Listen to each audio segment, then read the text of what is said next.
C'est confirmé, c'est le retour de la pêche scientifique avec le flétan ici sur le fjord à la baie.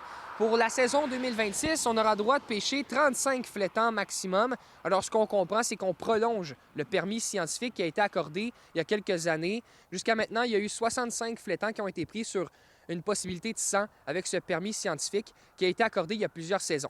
Ils nous permettent, pour éviter qu'il y ait une discontinuité dans les données, pour assurer un bon suivi. On fait suite à notre demande qu'on a faite au ministère de Pêche Océan Canada le 30 octobre. Donc, plusieurs, vous avez été là. On a pu dévoiler les résultats de notre projet de recherche scientifique qui mentionnait que la population allait très bien, qu'il n'y avait aucune contre-indication pour une réouverture de la pêche récréative au flétan atlantique.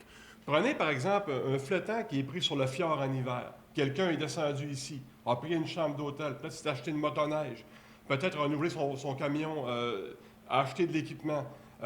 Imaginez-vous là, qu'il y a eu l'hiver passé 1500 personnes inscrites pour le projet scientifique. Il y en a 25 qui en ont pris. La valeur du flétan est considérable. Donc, c'est une valeur qui est rehaussée de beaucoup parce que ça permet de faire tourner toute une économie autour. Les gens vont pouvoir attirer, comme ici, on est à l'auberge, bien, les gens vont venir coucher ici, déjeuner, souper, louer une cabane, prendre un guide de pêche. Le chiffré, là, ça serait des milliers de dollars pour un seul flétan. On peut dire que le flétan, c'est un gros investissement. Bien, le flétan, premièrement, c'est une fenêtre de Saguenay sur le monde. La visibilité que ça a donné à Saguenay avec les millions de vues sur les vidéos, l'engouement, il y a 1600 personnes qui veulent pêcher un flétan, donc qui s'installent. Bien, c'est tous ces éléments-là qui sont mis en lumière et qui font rayonner Saguenay comme une position de capitale mondiale de la pêche blanche.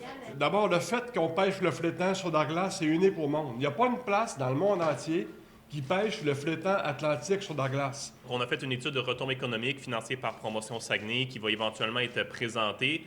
C'est encore en révision. Mais effectivement, avec plus de 1600 pêcheurs qui ont participé au projet scientifique, on peut estimer que c'est tout près d'1 million de dollars en retombées économiques. Évidemment, c'est un projet scientifique, mais qui vient avec une visibilité, avec des retombées socio-économiques qui sont très importantes.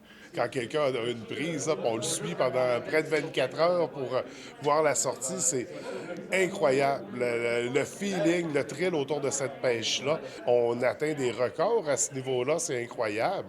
C'est après le temps des fêtes que les pêcheurs auront plus de détails sur le fonctionnement de cette pêche au flétan. On vise la mi-janvier pour le début de la pêche scientifique. Mais définitivement, là, vers la mi-janvier, on devrait être bon pour lancer le tout. Là. Puis on n'est pas pressé dans le sens qu'on veut faire ça comme il faut, prendre le temps, puis préparer les gens. Hein? Puis il y a des gens qui vont devoir s'entraîner à faire de la musculation aussi. À Saguenay, Étienne Ouellette pour Nouveau Info.